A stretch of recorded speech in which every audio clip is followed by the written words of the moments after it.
বিসমিল্লাহির রহমানির রহিম। প্রিয় শিক্ষার্থীরা, আশা করি মহান আল্লাহ তাআলার অশেষ রহমতে তোমরা অনেক ভালো আছো। ইসলামিয়া কলেজের অনলাইন পাঠদান কার্যক্রমে আমি শামীম, প্রভাষক, গণিত বিভাগ, তোমাদের স্বাগত জানাচ্ছি। সচরাচর যেভাবে তোমাদের শ্রেণী কার্যক্রম হওয়ার কথা সেভাবে এবছর হচ্ছে না। আজ গণিত ক্লাসের জন্য এটা প্রথম দিন। তোমাদের সঙ্গে পরিচিত হওয়ার সুযোগও আমরা পাচ্ছি না। যাই হোক, পরিস্থিতি স্বাভাবিক হলে আশা করছি খুব শীঘ্রই আমরা একে অপরের সঙ্গে দেখা করব এবং একে অপরের সম্পর্কে জানব। তাহলে চলো মূল আলোচনায় যাই। আমরা আজকে অধ্যায় 1 সম্পর্কে পাঠদান করতে যাচ্ছি। আজকে আমাদের আমরা প্রথম অধ্যায় সম্পর্কে জানব। প্রথম অধ্যায়টা হচ্ছে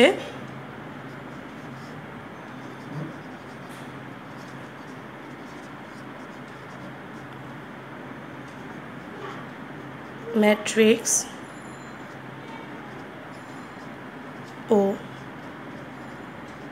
নির্ণায়ক। শুরুতেই আমরা ম্যাট্রিক্স ও নির্ণায়ক সম্পর্কে জানব। এখানে ম্যাট্রিক্সটা হলো সংখ্যার আয়তকার বিন্যাস। আমি আবার বলছি, সংখ্যার আয়তকার বিন্যাস, যা বন্ধনী, যেমন মনে করো এইরকম একটা বন্ধনী দিলাম, প্রথম বন্ধনী বা তৃতীয় বন্ধনী,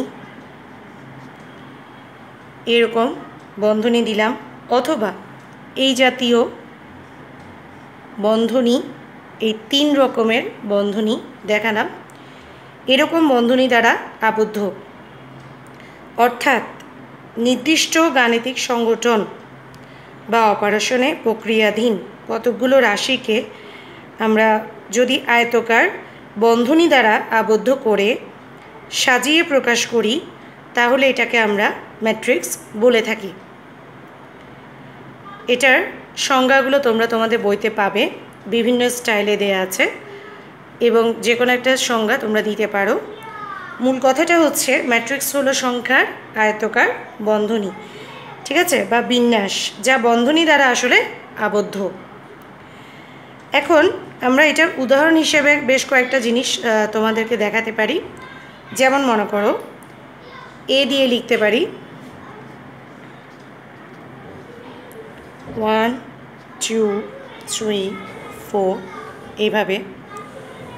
একই জিনিসটাকে আমরা এভাবেও লিখতে পারি, দেখো 1 2 3 4। একইভাবে এই এ দিয়ে আমরা আরেকটা লিখে দেখাচ্ছি, দেখো, ঠিক এই স্টাইলে 1 2 3 4। এখানে দেখো আমরা এখানে খাড়া দাগ দিয়ে ব্যবহার করব। মনে রাখবে, প্রশ্নে এভাবে দেয়া থাকতে পারে, এভাবে থাকতে পারে, এভাবে থাকতে পারে, যে কোনো একটা স্টাইলে দেয়া থাকতে পারে। যেভাবে দেয়া হবে তোমার পুরো প্রশ্নের সমাধানটুকু তুমি সেই চিহ্নগুলো ব্যবহার করেই করতে হবে, ঠিক আছে? কখনো এই চিহ্নগুলো যেভাবে প্রশ্নে দেয়া হয় ঠিক সে চিহ্নটাকে অন্য একটা চিহ্নে রূপান্তর করবে না। আমাদের এই জিনিসগুলো যেভাবে দেয়া আছে সেভাবে আমরা এটাও লিখতে পারি, এ সমান A I J M by N. তাহলে এটাকে এভাবে লেখা যায়, দেখো, এ 1 1, এ 1 2, এ 1 3। এবং চাইলে আমরা এটাকে কি করতে পারি, আরও কি করতে পারি, এটাকে আরও বাড়াতে পারি। তাহলে এ 2 1, এ 2 1, এ 2 2। আমরা এখানে লিখব এ 2 3, এ 3 1, এ 3 2, এ 3 3। এভাবেও লেখা যায়। একটা সংখ্যা দিয়েও কিন্তু আমরা ম্যাট্রিক্স প্রকাশ করতে পারি। যেমন মনে করো এ ইজ ইকুয়াল টু 1, এভাবেও দিতে পারি। অথবা এখানে একটা সংখ্যা দিতে পারি, যেমন মনে করো 8। ঠিক আছে? তাহলে এই স্টাইলে আমরা যে কোনো কিছু দিতে পারি। তবে মনে রাখবে ম্যাট্রিক্সের কখনো কোনো মান হয় না, ম্যাট্রিক্সের কোনো মান পাবে না। আমাদের এই ম্যাট্রিক্স সম্পর্কে জানতে হলে বা নির্ণায়ক সম্পর্কে যদি আমরা জানতে চাই, তাহলে আমাদের আরও বেশি কয়েকটা বিষয় সম্পর্কে জানতে হবে। যেমন ভুক্তি বা এন্ট্রি বলতে কি বোঝায়। যেমন মনে করো এখানে আছে 1, 3, 2, 4 এরকম বিভিন্ন সংখ্যাগুলো দেওয়া আছে। এই যে এক একটা সংখ্যা এখানে আমরা পাচ্ছি, এই সবকটাকে এখানে কি বলছে, এক একটা ভুক্তি বা এন্ট্রি বলা হচ্ছে। তাহলে ম্যাট্রিক্স গঠনকারী প্রতিটি বর্ণ বা সংখ্যাকে কি বলা যেতে পারে, যে আমরা যেমন মনে করি এখানে A11 এটাকে একটা এন্ট্রি বলতে পারি, ভুক্তি বলতে পারি। ঠিক আছে? তাহলে এটা ম্যাট্রিক্স গঠন করে। এই যে এই জিনিসগুলো এগুলো কি করে, ম্যাট্রিক্স গঠন করে। এবং এগুলো কি করে, সেই সমস্ত বর্ণ বা সংখ্যা। এরপর ধরো আমরা যে বিষয়টা সম্পর্কে জানবো সেটা হচ্ছে রো। ম্যাট্রিক্স গঠনকারী যে ভুক্তিসমূহ যেগুলো আছে সেগুলোর আনুভূমিক বিন্যাসকে বোঝানো হয়। তাহলে আমরা আনুভূমিক বিন্যাস বলতে কি বুঝি, যেমন মনে করো আমরা এখানে যদি দেখাই এই এই এই পুরো বিষয়টা, এটা একটা রো, তারপর মনে করো এটা একটা রো, এটা একটা রো। তাহলে এই অবস্থায় তুমি যা পাচ্ছ এগুলোকে বলা হচ্ছে রো। এখন স্বাভাবিকভাবে যখন তুমি রো বা সারি সম্পর্কে জানলে তখন তোমাকে কলাম সম্পর্কে জানতে হবে। তাহলে কলামটা হচ্ছে ম্যাট্রিক্স গঠনকারী ভুক্তিসমূহের একটা যে উলম্ব বিন্যাস, এটাকে বোঝানো হয় কলাম। তাহলে কলামটা আমরা লিখতে পারি ঠিক এই স্টাইলে, দেখো 1, 3, 2, 4 এগুলো এক একটা কলাম বোঝানো হচ্ছে। আমরা এখানে বিভিন্ন সংখ্যা কিন্তু ইউজ করতে পারি, আমরা জাস্ট তোমাদের বোঝার জন্য যেভাবে লেখা দরকার সেভাবে লিখলাম। এরপর আমরা আরও কিছু বিষয় সম্পর্কে জানব। আমাদের যে বর্গ ম্যাট্রিক্স আছে বা স্কোয়ার ম্যাট্রিক্স আছে এটা সম্পর্কে আমাদের জানতে হবে।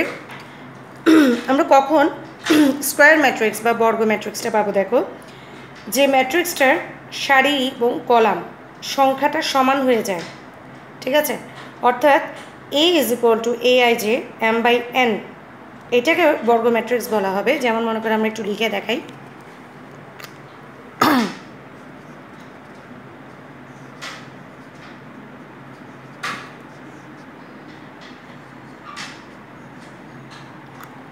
আমি বলেছি যদি A = AIJ m/n হয় তাহলে এটাকে বর্গ ম্যাট্রিক্স বলা হবে কখন, যদি m = n হয়, অর্থাৎ এই m = n হয়। আচ্ছা, এখানে mটা কি, সারি সংখ্যা, এবং n হচ্ছে কি, কলাম সংখ্যা।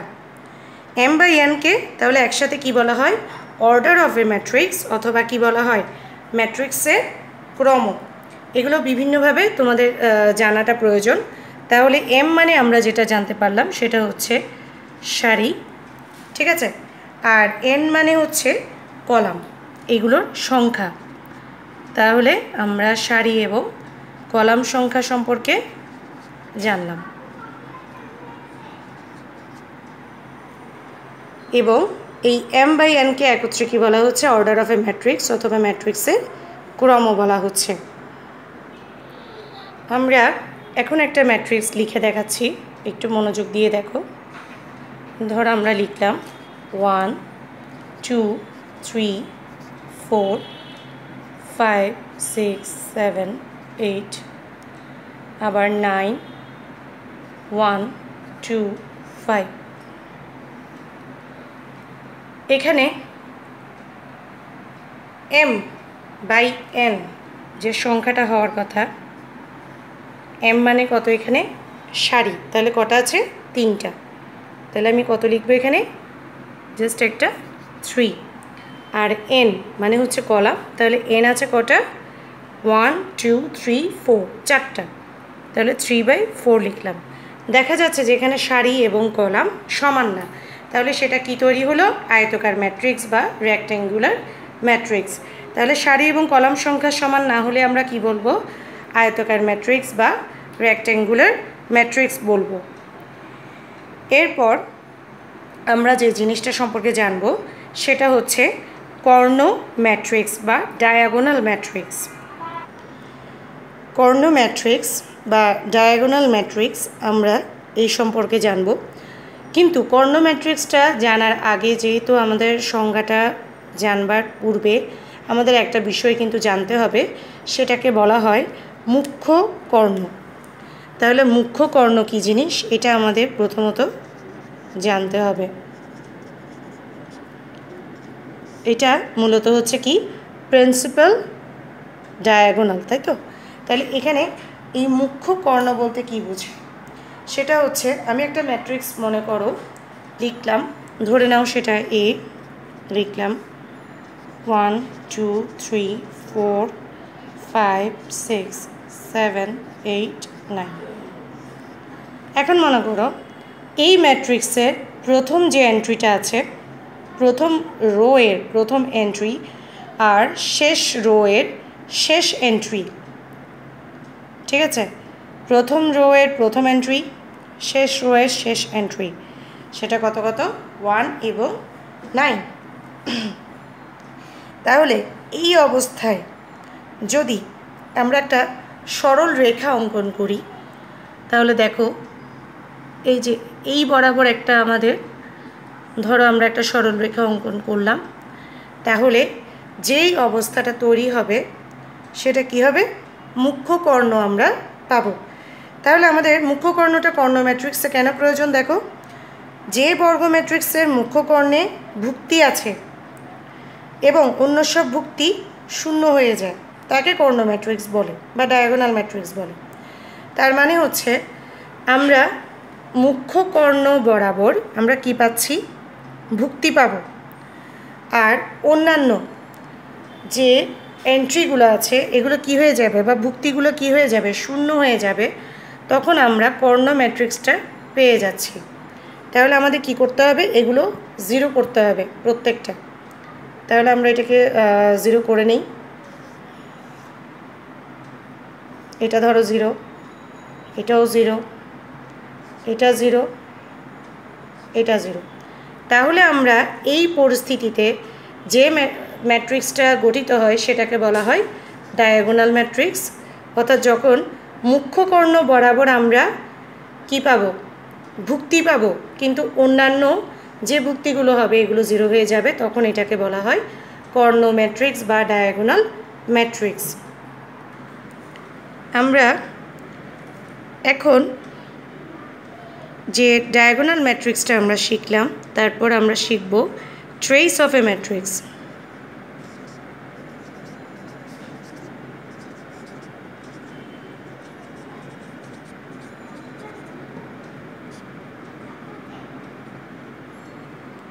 ট্রেস অফ এ ম্যাট্রিক্স, এটাকে ম্যাট্রিক্সের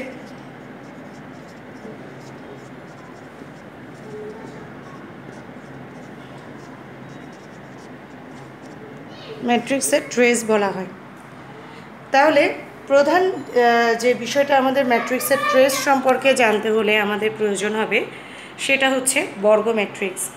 আমরা বর্গ ম্যাট্রিক্স সম্পর্কে জেনেছি, সেটা হচ্ছে সারি এবং কলাম সংখ্যা সমান হলে তাকে আমরা বর্গ ম্যাট্রিক্স বলে থাকি। বর্গ ম্যাট্রিক্সের ট্রেসটা আমরা কিভাবে পাবো, দেখো, যদি একটা বর্গ ম্যাট্রিক্সের মুখ্য কর্ণ বরাবর যে ভুক্তি বা এন্ট্রিগুলো আছে সেগুলোকে সমষ্টি করি, অর্থাৎ ধরো আমরা একটা বর্গ ম্যাট্রিক্স লিখে নিলাম,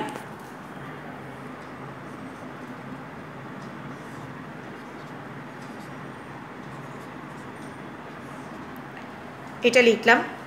এখানে ভালো করে দেখো, এটার সারি হচ্ছে কটা, এই বরাবর দেখো, এই যে সারি, এখানে হচ্ছে কয়টা, দুটো, কলাম কয়টা, তাও দুটো। তাহলে সারি এবং কলাম সংখ্যা সমান। তাহলে আমরা কি করতে পারি,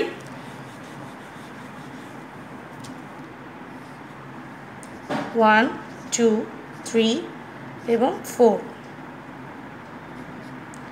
তাহলে এক্ষেত্রে মুখ্য কর্ণ বরাবর যে ভুক্তিগুলো আছে এর সমষ্টিটা আমরা নেব। মুখ্য কর্ণটা কোন জায়গায় দেখো, এইখান থেকে শুরু করে এই বরাবর, এখানে ভুক্তিগুলো আমরা যোগ করব। তাহলে এখানে কত 1 + 4 = কত হবে 5। তাহলে এইটা হচ্ছে ম্যাট্রিক্সের ট্রেস অথবা ট্রেস অফ এ ম্যাট্রিক্স। তাহলে শিক্ষার্থীরা আমরা এখন কি কি সম্পর্কে জানলাম খেয়াল করে দেখো। প্রথমত আমরা ম্যাট্রিক্স সম্পর্কে জেনেছি যে এটা কী ধরনের একটা বিন্যাস, আয়তকার একটা বিন্যাস। এরপরে আমরা কি সম্পর্কে জানলাম, ম্যাট্রিক্সের একটা ভুক্তি আছে বা এন্ট্রি আছে। এরপরে আমরা কি জানলাম, আমরা জানতে পারলাম যে ম্যাট্রিক্সের সারি হয়, কলাম হয়। তারপর আমরা কি জানতে পারলাম যে এরপর তার কি আসতে পারে, একটা বর্গ ম্যাট্রিক্স কী করে তৈরি করতে হয়, এরপর আয়তকার ম্যাট্রিক্স কীভাবে তৈরি করতে হয়। এছাড়াও আমরা কি পেতে পারি, কর্ণ ম্যাট্রিক্স কোথা থেকে পেতে পারি। কর্ণ ম্যাট্রিক্স জানতে গিয়ে আমাদের কি প্রয়োজন হয়েছিল মনে করে দেখো, আমরা মুখ্য কর্ণ কি এটা খুঁজে বের করেছি। তারপর আমরা যখন মুখ্য কর্ণটা বের করার পর আমরা জানতে পারলাম যে ম্যাট্রিক্সের ট্রেস কিভাবে এখানে নির্ণয় করা হয়, আমরা এটাও দেখিয়েছি। তাহলে আমরা ধারাবাহিকভাবে ম্যাট্রিক্সটা সম্পর্কে জানতে হলে যা যা প্রয়োজন তা আমরা দেখিয়ে যাচ্ছি। এটা এই কারণে যে এগুলো না জানলে তুমি যে সামনে যে সমাধানের অঙ্কগুলো যেগুলো আসবে এগুলো সম্পর্কে তুমি সমাধান করতে তোমার কষ্ট হবে। তাই প্রতিটা স্টেপ তোমাদের মুখস্থ রাখতে হবে এবং উদাহরণ সহকারে তোমাদের মনে রাখতে হবে। এর জন্য অনেক সময় সংক্ষেপে কিছু প্রশ্ন আসে এমসিকিউ টাইপ, আবার বিশাল আকারেও প্রশ্ন আসে, অর্থাৎ তোমাদের বড় প্রশ্ন আকারে, বিশদ প্রশ্ন আকারে প্রশ্ন আসে। সো তোমাদের এভাবে তৈরি হতে হবে। এখন আমরা এরই ধারাবাহিকতায় আমরা স্কেলার ম্যাট্রিক্স সম্পর্কে জানব। দেখো স্কেলার ম্যাট্রিক্স আমরা এখানে লিখেছি, স্কেলার ম্যাট্রিক্স যে কোনো বর্গ ম্যাট্রিক্সের মুখ্য কর্ণ বরাবর অশূন্য ভুক্তিগুলো সমান হলে তাকে স্কেলার ম্যাট্রিক্স বলে। তাহলে প্রথম শর্তটা কি আসছে এখানে, বর্গ ম্যাট্রিক্স। এটা না হলে স্কেলার ম্যাট্রিক্স আসবে না।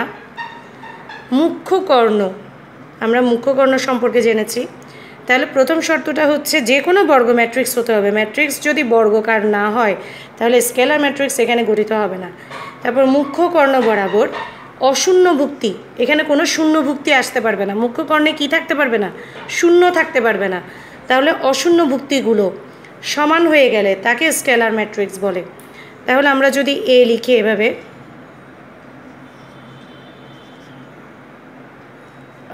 আমরা যদি এভাবে লিখি যে 5 0 2 5, দেখো এই অবস্থায় মুখ্য কর্ণ বরাবর যে অশূন্য ভুক্তি বা এন্ট্রি আছে সেটা হচ্ছে কত 5। তাহলে এরা যখন সমান তখন এটা কি স্কেলার ম্যাট্রিক্স। তার কারণ হচ্ছে এটা কি অবস্থায় আছে, বর্গাকার অবস্থায় আছে, বর্গাকার ম্যাট্রিক্স আছে। সারি সংখ্যা এবং কলাম সংখ্যাটা কি হয়ে গেছে, সমান, m = n এই ক্ষেত্রে। আর যদি তা না হতো, অর্থাৎ এখানে কিন্তু 0 থাকতে পারবে, অন্য জায়গায় কিন্তু 0 থাকতে পারবে না। আর যদি এটা বর্গাকার না হতো কিন্তু এগুলো সব সমান, 5 5 এগুলো সব সমান মুখ্য কর্ণ বরাবর, তাহলে এটাকে আমরা কি নিব না, স্কেলার ম্যাট্রিক্স হিসেবে আমরা কাউন্ট করব না। আমরা এখন যেটা জানব সেটা হচ্ছে একক ম্যাট্রিক্স। এটাকে আমরা যে ভাষাগুলোতে লিখতে পারি সেটা হচ্ছে ইউনিট ম্যাট্রিক্স,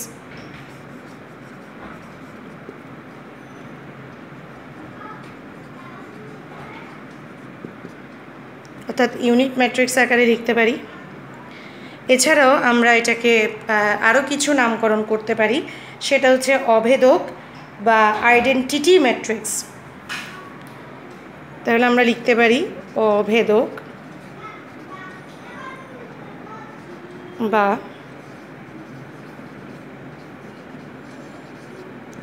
আইডেন্টিটি ম্যাট্রিক্স।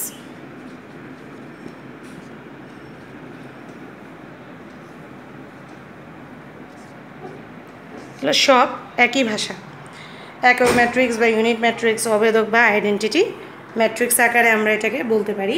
কীভাবে বলতে পারি, যে কোনো বর্গ ম্যাট্রিক্সের যদি মুখ্য কর্ণ বরাবর অশূন্য ভুক্তিগুলো একক মানে একের সমান হয়ে গেল তাহলে তাকে আমরা কি বলি, অভেদক বা একক ম্যাট্রিক্স। তাহলে এখানেও শর্ত হচ্ছে কি, বর্গ ম্যাট্রিক্স হতে হবে।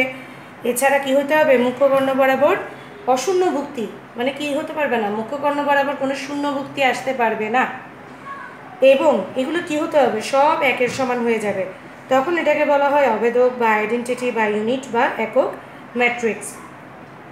আমরা উদাহরণ দিয়ে দেখাতে পারি, যেমন মনে করো এ ইজ ইকুয়াল টু, আমরা কিন্তু এ দিয়ে লিখতে পারি, বি দিয়ে লিখতে পারি, জেড দিয়ে লিখতে পারি, এম দিয়ে লিখতে পারি, যে কোনো একটা সংখ্যা একটা লেটার দিয়ে লিখতে পারি। সবসময় যে এ দিয়ে লিখবো তার কোনো কথা নেই।